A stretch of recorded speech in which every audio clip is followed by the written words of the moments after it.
हाँ, नमस्कार दोस्तों। आज फिर एक बार आपके सामने हाजिर हैं।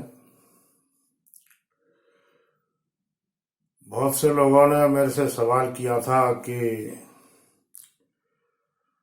हम बैंक से लोन अगर ले लें और ना चुकाएं तो बैंक हमारा क्या कर लेगा। तो दोस्तों, आज इसी के बारे में चर्चा करते हैं।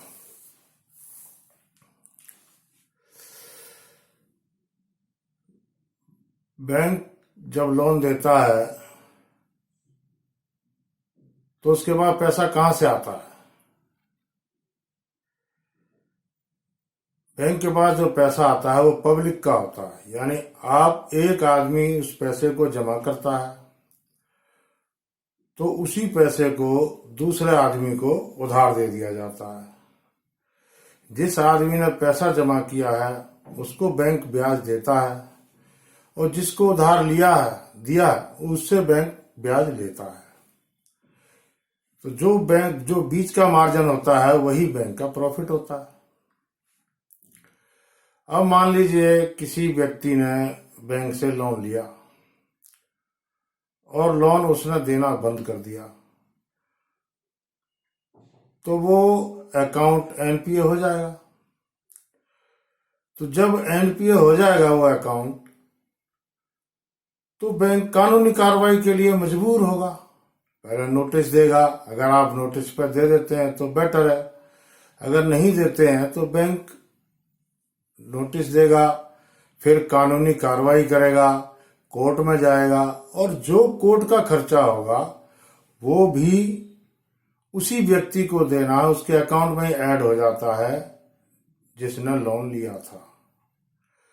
मान लीजिए आज की तारीख में आपके लोन का आउटस्टैंड बैलेंस 4 लाख रुपए है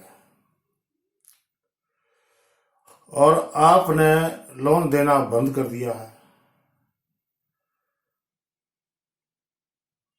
तो बैंक जब कानूनी कार्रवाई करेगा तो जो वकील का और कोर्ट का जो खर्चा आएगा वो आपके उसी अकाउंट को डेबिट होगा। मान लीजिए 4 लाख रुपए बैलेंस है और कोर्ट के खर्चे में 25,000 रुपए खर्च हो गए, तो बैंक आपके खाते को 25,000 रुपए डेबिट कर देगा। जब बैंक 25,000 रुपए डेबिट करेगा तो आपका आउटस्टैंड बैलेंस कितना होगा? 4,25,000। अब ये नुकसान किसका हुआ? ये आपका हुआ, जो यानी कि जिसने लोन लिया था ये नुकसान उसका हुआ। अब कोर्ट में केस चलेगा, आप भी वकील करोगे। जब आप भी वकील करोगे तो आप भी वकील को खर्चा दोगे, फीस दोगे। बिना फीस के तो कोई वकील कोई कोर्ट में कदम भी नहीं रखता भाई। तो जब आप बैंक में फीस दोगे तो वो भी खर्चा आप ही के ऊपर जुड़ा।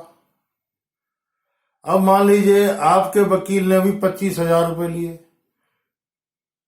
और बैंक के वकील ने भी 25,000 रुपए लिए, तो 4,25,000 तो वो हो गया और 25,000 आपके बैंक वकील ने ले लिए, तो अब आपके पास कर्जा कितना हो गया? 4,50,000 रुपए।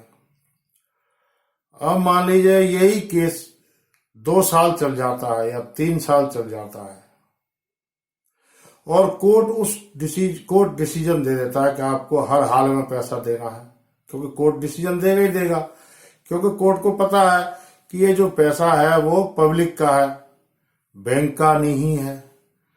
तो आप किसका पैसा मार रहे हैं? अपने ही किसी भाई का। तो कोर्ट उस व्यक्ति के पैसे को आपको क्यों खाने देगा भाई?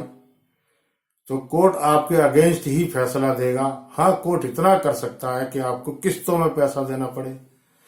तो मान लीजिए 2 बरस तक अगर ये केस चल जाता है या 3 साल चल जाता है तो 25,000 करके आप उसको जोड़ लीजिए। वकील के खर्चा, कोर्ट का खर्चा, उधर आपने भी अपने वकील को दिया, इधर बैंक ने भी अपने वकील को दिया। जो बैंक वकील को दे रहा है वो भी आप ही के ऊपर लगेगा और जो आप दे रहे हैं वो भी आप ही के ऊपर लगेगा। तो आपका तो डबल नुकसान हुआ भाई। इससे बढ़िया तो बैंक से फैसला करके उसको केस को खत्म करो। इससे बढ़िया तो बैंक में वो पैसा दे के कि भाई साहब मेरे पे इतने नहीं है, इतने हैं और मुझे इतने में छुटकारा दिलाओ, किसी तरह से कर दो। तो मैनेजर से जाकर बात करके अपना फैसला करो, खत्म कर लो। अगर आप 3 साल 4 साल केस उसको चला लेते हैं तो आपके ऊपर ही वो खर्चा पड़ रहा है वकील का और कोर्ट का, आप ये मान लीजिए। तो एक व्यक्ति ने मेरे से पूछा था कि भाई मैं पैसे ले लेता हूं, मैं ना दूं तो मेरा क्या करेगा। तो भाई बैंक तो कोर्ट में जाएगा और कोर्ट आपके घर की कुर्की भी कर सकता है, आपके घर को नीलाम भी कर सकता है उस पैसे को वसूल करने के लिए, क्योंकि वो पैसा बैंक का नहीं है, वो पैसा है भाई साहब पब्लिक का। और पब्लिक की पैसे की सुरक्षा के लिए भारत सरकार हर हथकंडे अपनाती है।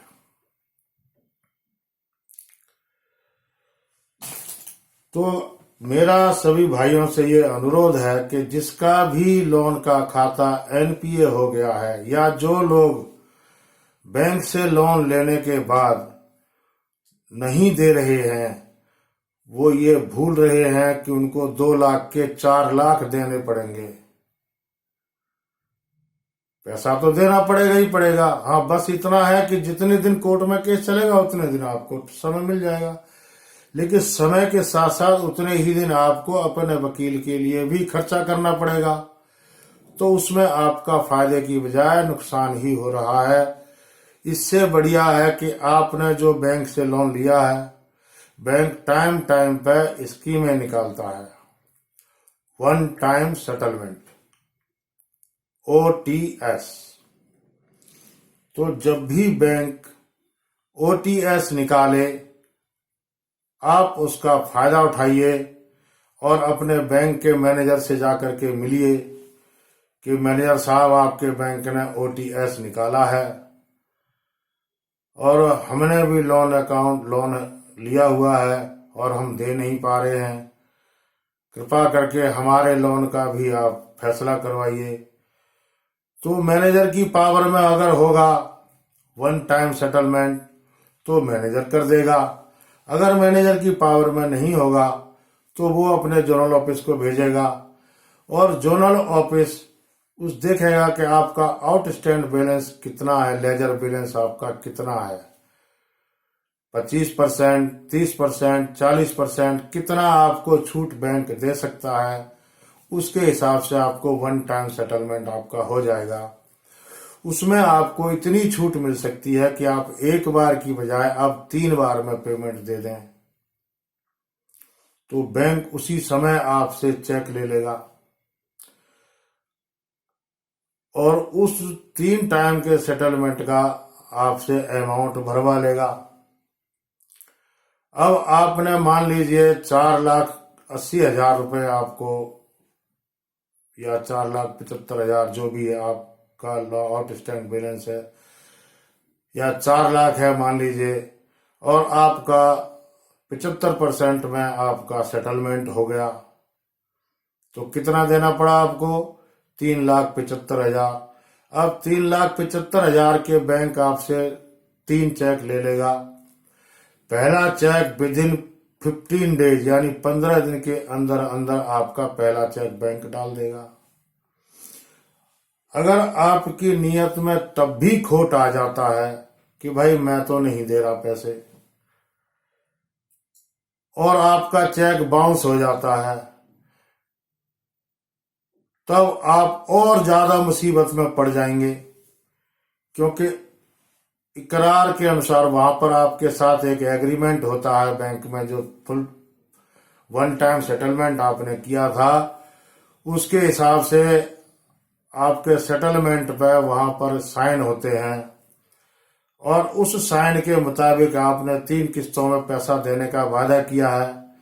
अब अगर आप 3 किस्तों में पैसा नहीं देते हैं और पहला चेक आपका बाउंस हो जाता है, तब बैंक आपके ऊपर 138 और लगा देगा। उसमें 6 महीने की सजा प्लस कोर्ट का खर्चा प्लस इंटरेस्ट तीनों शामिल हैं। अब आपको और कितना नुकसान हुआ देखिए। अब जैसे ही बैंक 138 में केस डालेगा, आपके पास वो क्रिमिनल केस होता है, और अब नए कानून के मुताबिक कोर्ट इसमें बहुत सख्त है, और कोर्ट जानबूझ के पैसे ना देने वाला आपको डिफॉल्टर घोषित करेगा, और आपके घर का सामान या आपकी प्रॉपर्टी भी कोर्ट बेच सकता है, बेचने का आदेश दे सकता है। तब आप कहीं के भी नहीं रहोगे। तो इसीलिए ये बताना मैंने जरूरी समझा, क्योंकि कुछ लोगों ने ये गलत फहमियां धारण कर रखी हैं कि अगर हम बैंक से पैसा ले लेते हैं तो बैंक हमारा कुछ नहीं बिगाड़ सकता। दोस्तों, पैसा बैंक का नहीं है, पब्लिक का है, और पब्लिक के पैसे के लिए संविधान के अनुसार कोर्ट बैठा हुआ है, और कोर्ट उसी संविधान के अनुसार फैसले देता है, और आपकी प्रॉपर्टी को बेच सकता है, आपके घर की कुर्की भी करवा सकता है, और आपको जेल भी भेज सकता है, और जेल के साथ साथ आपको पैसा भी देना और ऊपर से फाइन भी कर सकता है। और इसमें आपको बिल्कुल डिफॉल्टर का भी केस आपके ऊपर लगा सकता है कि आपने जानबूझकर पैसा नहीं दिया, यानी आप पैसा आपके पास है मगर आप जानबूझ करके पैसे बैंक के नहीं दे रहे हैं, तो उसमें आपको डबल नुकसान होता है। क्योंकि एक तो आपने पैसा लिया, सीना जोड़ी, एक तो चोरी ऊपर से सीना जोड़ी, वो आपके ऊपर लागू होता है। तो आपने जो कोर्ट में जाने से पहले आप वन टाइम सेटलमेंट कर लीजिए। आपकी गुंजाइश है तो आप ब्रांच से या बैंक से रिक्वेस्ट कर सकते हैं कि मुझे 2 महीने का, 3 महीने का, या मुझे 6 महीने का पैसा देने का टाइम दे दो, मैं 6 महीने में चुका दूंगा या मैं साल में चुका दूंगा। तो बैंक आपसे उतने ही चेक ले लेगा और उसी हिसाब से आपसे हर महीने चेक आपका डाल देगा।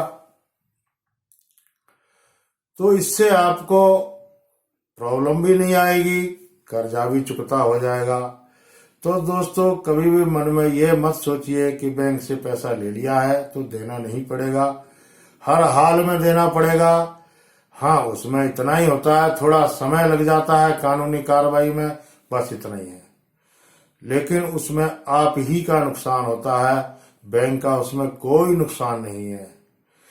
बस कोर्ट इतना फायदा कर सकता है आपको कि उतने बीच का आपका जो ब्याज है वो आपको माफ कर सकता है, वो भी आपकी स्थिति देखते हुए।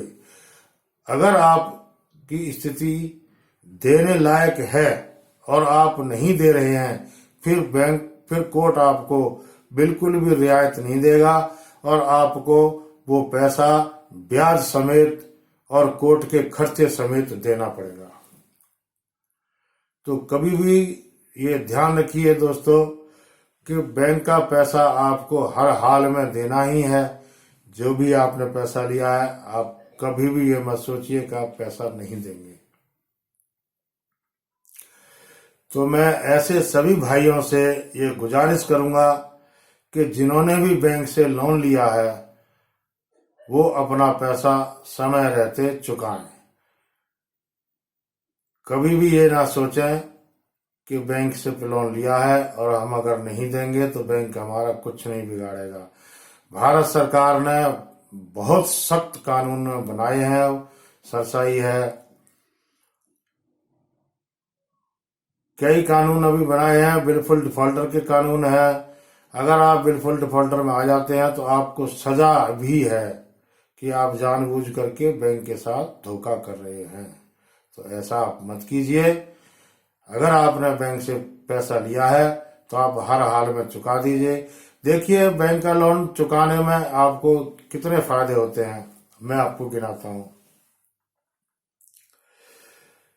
आपने 50,000 रुपये मान लीजिए बैंक से लोन लिया,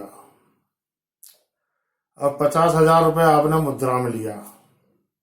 आप टाइम से किस्तें बैंक की दे रहे हैं तो भारत सरकार आपको उसकी ब्याज पे सब्सिडी देगा। पहला फायदा हुआ।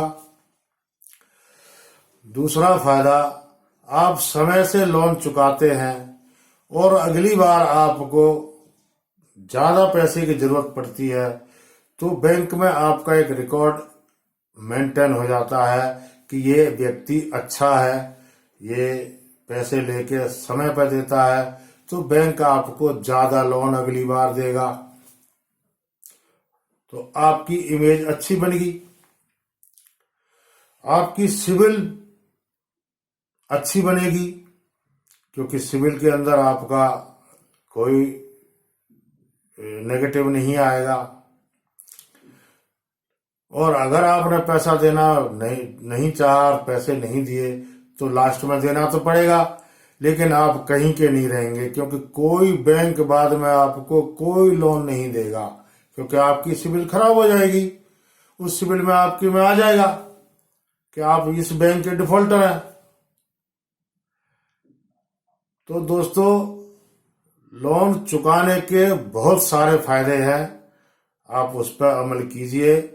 जो लोन लिया है उसको समय पर दीजिए। अगर आप समय पर देते रहेंगे तो आपकी सिविल भी ठीक रहेगी, बैंक में आपकी इमेज भी ठीक रहेगी।